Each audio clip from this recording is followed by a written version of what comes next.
salaamaaleykum daleen ak jàmm ci Xarala Academy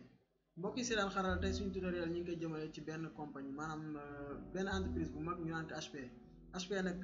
ni ñu ko xamee rek ci ay formation yu am solo yu muy def fan yi dafa ubbi buntam ci képp koo xamante ni bëgg na def formation ci côté technologie entrepreneuriat ak ci domaine yu bëri te gratuit te formation bi tamit bu jeexee dañ lay defal certificat voilà. léegi xaaral woon la benn certificat boo xamante ne am woon naa fa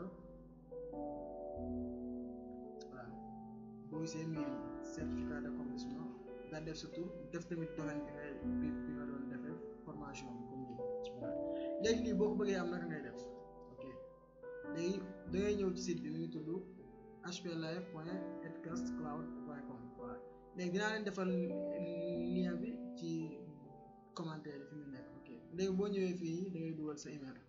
boo dugalee sa email nga bës commencé léegi comme boo dugalee sa email pare boo dugal sa email nga def arobase comme sa email daal yaa xam ne si def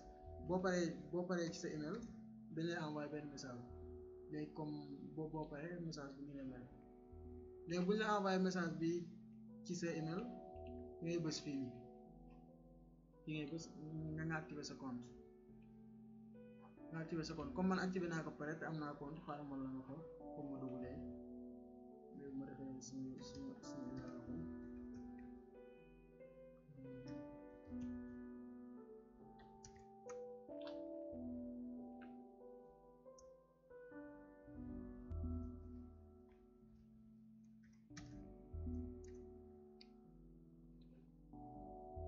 léegi boo dugalee sa email rek da ngay connecté wu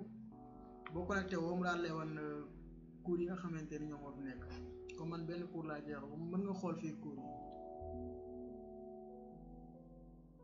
léegi boo duggee cours waaw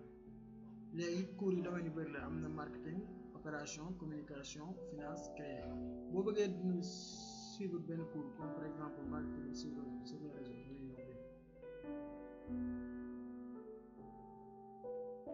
léegi boo ñëwee si cours bi rek nii nii bu la neexee da ngay inscrire si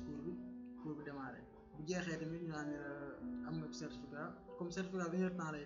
toog rek ñu envoyé sa certificat voilà